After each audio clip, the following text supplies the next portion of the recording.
Hello everyone and welcome back to my channel. Rachel Ray here, and today I have the last installment of the Irish stories and poems from the book A Child's Treasury of Irish Stories and Poems by Gillan Macmillan.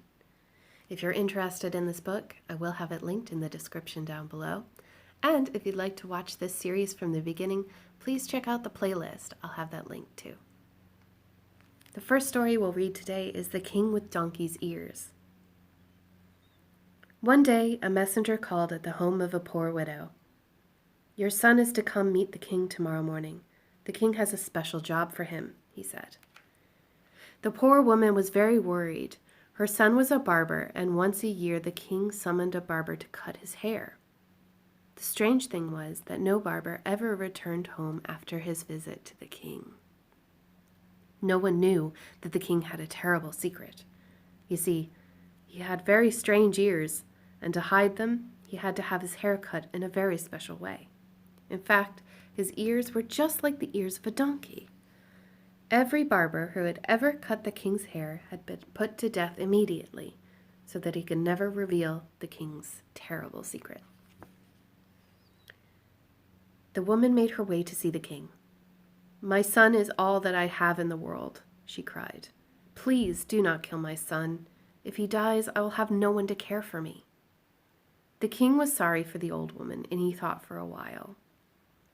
"I will agree to spare his life on one condition," he replied. "Your son must promise never to tell any living person about anything he sees while he's in my castle." The next day the son arrived to cut the king's hair. Imagine his surprise when he saw the king's ears. However, he was a clever boy, and he knew that his life depended on keeping the secret, so he said nothing. As time passed, his mother noticed that her son was unwell. He could not sleep or eat. There seemed to be something troubling him, but when she questioned him, he wouldn't answer. She decided to send for a druid. "I cannot help him," the druid said. "He knows a terrible secret. He's promised not to tell any living person his secret, but unless he tells it, he will not get better." The wise druid thought for a while. "I have a solution to the problem. He must go into the forest and find a tall willow tree that grows beside the stream. If he whispers the secret to the leaves, the promise will not be broken because he will not have told any living person." The boy did as he was told, and immediately he felt as if a heavy weight was lifted from his shoulders. That was not the end of the story. Some days later, the king's harper went to cut some wood for a new harp. That night, when he began to play for the king and the other chieftains, a strange music came from the harp. The king has donkey's ears, it sang. The secret was revealed.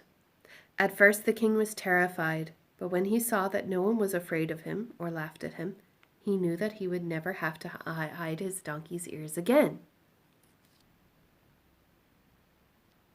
Here's a little riddle. We are little airy creatures, all of different voice and features. One of us in glasses set, one of us you'll find in jet, t'other you might see in tin, and the fourth a box within. If the fifth you should pursue, it can never fly from you. Do you know the answer?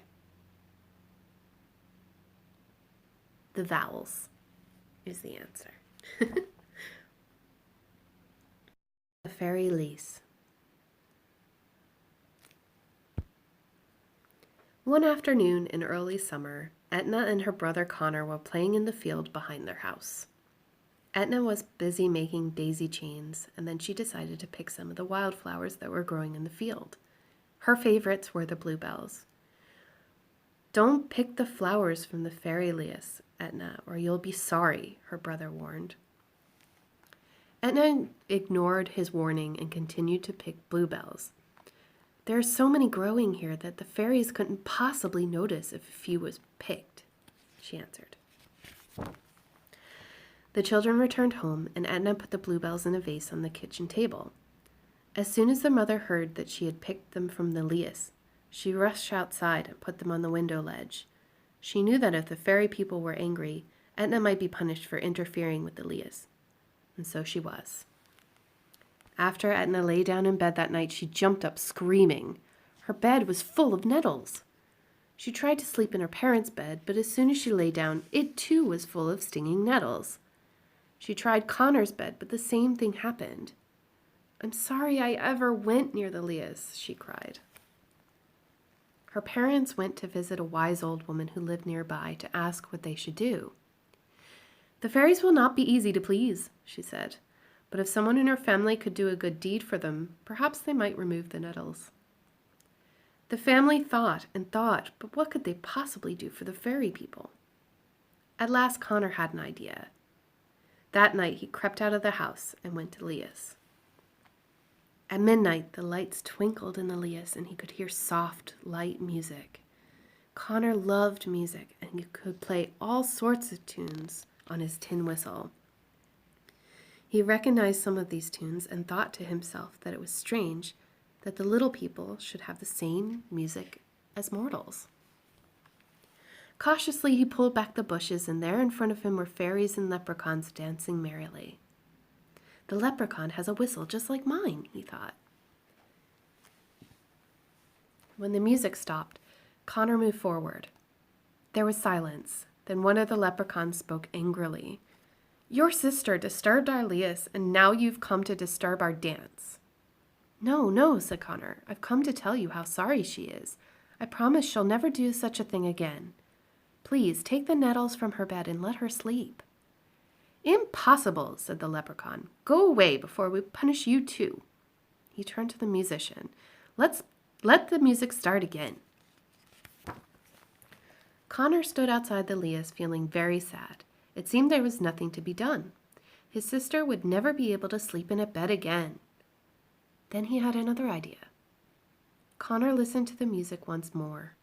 When the next dance was over, and he thought that the piper was resting, he began to play a soft, sad tune. Playing his tune all the while, he parted the bushes and stepped into the Lias. This time, the fairy people listened. He played for what seemed to be forever, and when he had finished, not a sound was to be heard. Then the applause began, and the leprechaun who had spoken earlier spoke again.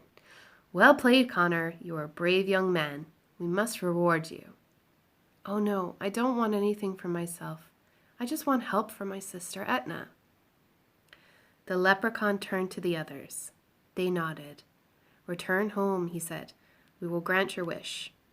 Dawn broke, and in an instant the Lias was empty as the she vanished.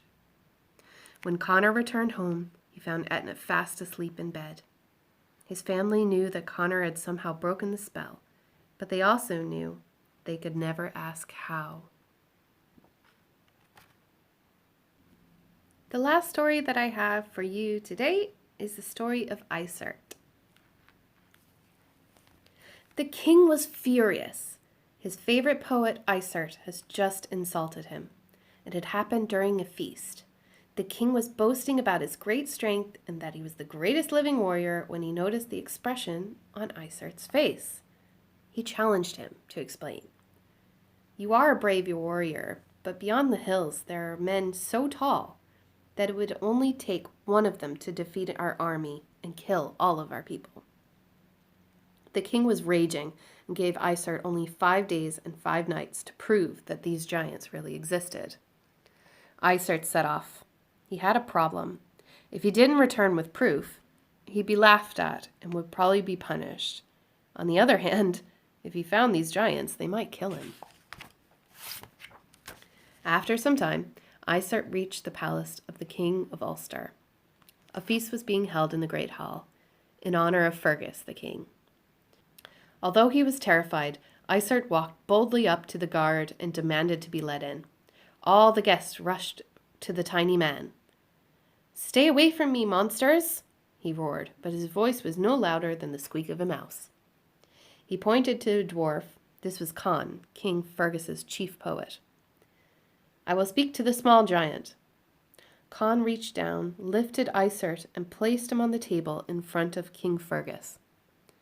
"Who are you, little man, and where do you come from?" asked the king. I am Isert, chief poet and wise man of my people. You are very welcome here, said Fergus. You must join us, and after you've eaten, you must sing for us and tell us about your home. The king had called for a seat for Isert and ordered food and wine for him. This was not at all easy. Where could a chair small enough be found, and from what could he possibly drink? The queen provided the answer. Her golden thimble became a wine goblet, and her brooch became a seat. Sit and enjoy yourself, poet. You have traveled far, and you must be hungry and thirsty. I will neither drink your wine nor eat your food, shouted Isert. There was silence in the great hall. Nobody had ever spoken to the king like this before. Suddenly the king laughed. Oh dear, why are you so angry with me? If I'm not careful, you might challenge me to a duel, and what chance have I against such bravery as yours? I will put you in my goblet, then you will have to drink. With that he lifted Isert and dropped him into a goblet of wine. The little man tried to swim. King Fergus of Ulster, you are doing a foolish thing. If I drown, you will never hear about my wonderful home or where it is. Save him! Save him! The guest cried out. Fergus took him out. Why did you insult us by refusing our hospitality? If I told you, answered Isert, you would be very angry with me. I don't think that people who make you angry live very long. I give you my word that I will listen to what you have to say and that you will not be harmed, answered the king. Well, said Isert, I cannot stand injustice, and I know that you are unjust to your chief steward. I also know that he is cheating you. I cannot eat or drink here while this is happening. There was silence in the great hall. This was treason. No one spoke to the king like this. Then the king spoke. You are a strange little man with strange powers indeed. I do not understand how you know these things, for you've only just arrived in our land. You are correct. I have been unfair to my chief steward, and it must be true also that he is cheating me, said the king. Sir, replied Isert, there is nothing worse than an unjust king, but there is nothing better than a king who admits that he is unjust and promises to change. Now I'll join your feast. Isert sat down, lifted the thimble, and drank the wine. The guests listened long into the night as he told them wonderful stories about his people and the land from whence he had come. And so that concludes our Irish storytelling series. I hope you enjoyed it. And if you would like to watch it from the beginning, please click on the playlist button down below. Thanks so much for watching, everyone, and take care.